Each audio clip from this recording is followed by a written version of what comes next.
The wind cut sharply across the parking lot of Crestwood National University just as the last traces of sunset faded behind the academic complex. Students hurried between buildings with backpacks slung over their shoulders, the usual evening chatter floating in the air. But for Samantha Hale, this wasn't just another evening on campus.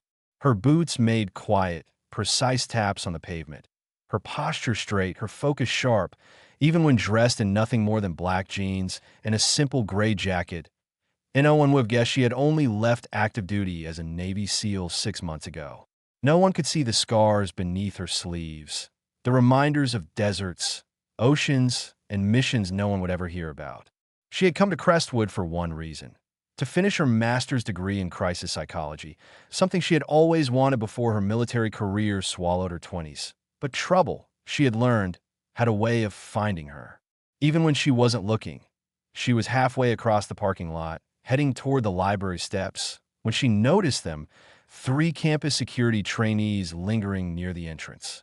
Their reflective vests looked new, crisp, and far too intimidating for the 3 young men wearing them. The tallest one leaned lazily against the rail, arms folded across his chest, a smug expression plastered on his face. The other 2 stood beside him like backup dancers in an attitude routine. She kept walking. She didn't want to assume anything. She was here to study, blend in, move on. But as she approached the stairs, one of the trainees stepped forward, blocking her path with an authority he clearly thought he possessed. "Hey," he barked. "ID." His tone wasn't professional. It wasn't respectful. It wasn't even routine. It was a power play. Samantha lifted a brow. "Excuse me. Your student ID," the tall one added, tapping his vest. "Random inspection." Random inspection, sure. In a low-crime university campus, known mostly for its biology program and overpriced Starbucks, there was nothing random about it. She had noticed it over the past month. Female students, especially the confident ones, were stopped more often, harassed, made uncomfortable, and no one said anything because these trainees were connected to the Student Security Council, which conveniently handled most complaints against them. Samantha knew their type well. She had dealt with 100 versions of them in boot camp, in bars overseas, even in UN peacekeeping conferences. Loud on the outside, paper thin on the inside. Still, she attempted civility first. "You have a scanner?" she asked. "Or a list of IDs you're verifying?" The tall one smirked. "Didn't realize you were in a position to question us. Just hand over your card." The second trainee, shorter but with an arrogant tilt to his chin, said loudly, "Rules apply to everyone. Don't make this difficult." Their attitude didn't bother her. What bothered her was the group of freshmen walking by, who were clearly watching her, watching whether she resisted or complied. She could feel the ripple of tension in the air. Some part of her military instinct whispered that making an example here, in front of students who felt silenced, might matter more than she initially meant it to. She reached slowly into her pocket. They watched eagerly, as though expecting her to finally bow to their authority. But instead of pulling out her wallet, she revealed nothing more than a small, unimpressed smile. "You know," she said calmly, "if you're going to bark orders at someone, you should at least know who you're talking to." The 3 trainees stiffened. Then Samantha said it, the line that would be replayed across campus for weeks. "You just challenged a Navy SEAL." They blinked. The tall one smirk faltered, but arrogance pushed him forward again. "Oh yeah," he scoffed. "Prove it. Prove it." As if proof was something as simple as pulling a badge out of her pocket. As if the years of training, the drown-proofing tests, the hellish deployments, everything she had survived, could be shown like a driver's license. But she didn't need to prove anything to him. Instead, she stepped back, just enough to give herself space. Her stance shifted, subtle, controlled, the kind of posture that told anyone trained in combat that she was ready, aware, and dangerous. The shorter trainee noticed. "What's she doing?" he muttered under his breath. The tall one waved his hand dismissively, trying to act tough. The third trainee, a nervous boy with freckles, looked like he wanted to back away. "Tyler, maybe we should just..." "No," Tyler snapped. "She thinks she can talk down to us? We're in charge here." A group of students gathered now, maybe 8 or 10, whispering, watching. Samantha saw their wide eyes and knew exactly what was going through their minds. They had seen these trainees harass other students before. Now, someone was talking back. She didn't want this to escalate. She didn't want to embarrass anyone. But she also wasn't going to be bullied. "Here's your first lesson," she said softly. "Real authority doesn't need to threaten people." Tyler stepped closer. "Too close. You're going to hand me your ID," he growled, "or we're detaining you." "Understood." Samantha exhaled slowly. She hadn't wanted to do this, but he had crossed the invisible line, invading personal space in a way that wasn't professional, wasn't safe, wasn't legal. She leaned in slightly. "Son, the last person who tried to detain me ended up face down in the sand with a broken ego." Laughter erupted from the students behind her. Tyler's face burned bright red. "That's it," he snapped.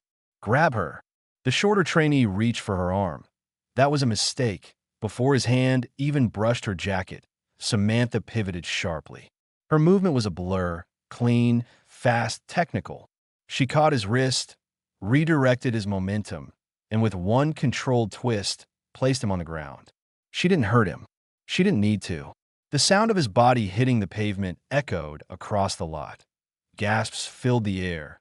The freckled trainee stumbled backward, eyes huge. Tyler froze, but his ego pushed him into a foolish attempt. He lunged. Samantha stepped aside with the grace of someone who had fought in sand, snow, jungles, and deserts. She hooked his foot mid-charge, sending him sprawling forward.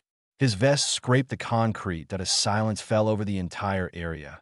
Samantha stood tall, calm, breathing evenly. Not a single hair out of place. She didn't look like someone who fought. She looked like someone who ended fights. The freckled trainee raised his hands in surrender. I'm not part of this. I didn't touch you." "I know," she said gently. He swallowed nervously. "Are you really a SEAL?" She nodded once. Tyler groaned from the floor, pushing himself up with a wince.